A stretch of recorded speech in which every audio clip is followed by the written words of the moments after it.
د بېنظیرې د روپو نوې قسمه د کل نه شروع کیږي. د دې په باره کې ځینې کسان تپوس کوي چې نوې قسمه د کل نه شروع کیږي.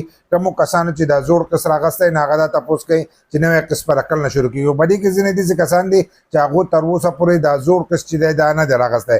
کوم چې د اپریل مۍ جون قسط چلیږي نو هغو لا دا قسط نه دی راغستی. خو کومو چې راغستی نو په هغې کې ځینې کسان دا تپوس کوي چې نوې قسمه د کل نه شروع کیږي. نو تاسو راته لازم کمنټس وکړئ چې کومو کسانو روپۍ راغستي هغه هم وکړئ، کومو چې نه یې راغستي نو هغه هم وکړئ. ځینې داسې علاقې دي چې په هغې کې تر اوسه پورې لا دا شروع شوی هم نه دی. خو کومو کسانو چې راغسته بار بار دا تپوس کوي چې نوې قسمه د کل نه شروع کیږي. نو د دې نه مخکې موږ تاسو ته په څو ویډیوګانو کولی چې دا قسط چې دی دا 3 میاشتې پس میلاویږي. دې ځل چې دا قسط دی دا خو تاسو ته په دې میاشت کې میلاو شو، بل لا چې دا تاسو ته په یو ځای میلاو شو، بل لا چې دا تاسو ته په دوکانونو کې میلاو شو. ډېر په اسانو سره دا روپۍ تاسو ته میلاو شي. د دې نه مخکې چې دا تاسو ته په کیم سیټ کې میلاوېدلو، بیا د هغې نه مخکې چې تاسو وګورئ نو هغه هم تاسو ته په دوکانونو کې میلاوېدو، نو تاسو ته به ښه په اسانو میلاوېدو. اوس هغو کیم سیټ ته چې دي دا روپۍ دوباره ورغړئ. لکه نوې قسط چې شروع کېږي د هغو کوشش دا ده چې دا اوس موږ کیم سیټ ته ورواړو.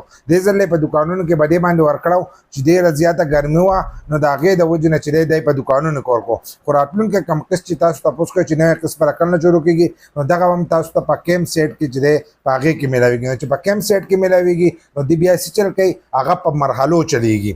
په مرحلو باندې دغه قسط چې دی دا به چلیږي. نو کم کسان چې بار بار زمان دا تپوس کوي چې نوی قسط د کل نه شروع کېږي ته به چې دا خبرې ورسره وکړئ دا خبرې مو سره د دې لپاره وکړئ که زه تاسو ته وایم چې په فلانۍ میاشت کې دا قسط شروع کېږي نو هلته کې خو بیا په مرحلو کې چې په مرحلو کې نه اکثر په ځینو ضلعو کې چې دی دا روپۍ شروع نه شي.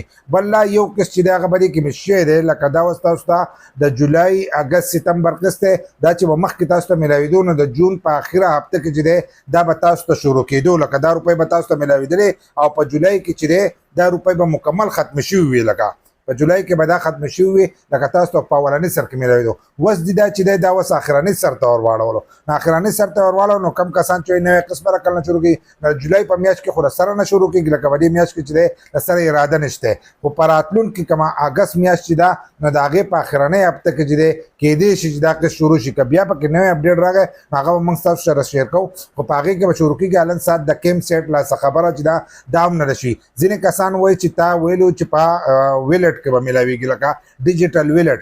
نو ډیجیټل ویلټ چې دی هغه تاسو له جوړېدل لازم دي. کېدی شي که په دې قسط کې ځینې کسانو ویلټ ته ورولي لکه کوم اکاونټونه چې تاسو جوړ کړي ستاسو هغه اکاونټونو ته ورولي او د هغه اکاونټونو په ترو باندې تاسو ته میلاو شي. نو کومو کسانو چې ځان له اکاونټ نه جوړ کړی نو هغه اکاونټ جوړ کړئ او خپل نمبر چې دی دا رجسټر کړئ. خو هغه کس به یې رجسټر کړئ چې د کم کس دغه دی د کم کس روپۍ دی کومې زنانه روپۍ دي نو هغه به په خپل نوم باندې دغه نمبر چې دی دا به رجسټر کړئ او خپل اکاونټ چې دی په هغې نوم باندې به جوړئ. چې جوړ کړئ نو ستاسو دغه اکاونټ ته چې دی دا روپۍ به راځي نو تاسو بیا له دې تکلیف نه بچئ چې هلته کې کیم سیټ ته ځئ او په لیډونو کې چې دی تاسو ودرېږئ. نو دې ځله به دا قسم تاسو ته په کیم سیټ او په مرحلو باندې میلاوېږي. په حالن ساعت صحیح تاریخ نه دی معلوم خو د اګست وروستنۍ هفته چې ده په هغې کې به انشاءالله کېدی شي دا شروع شي.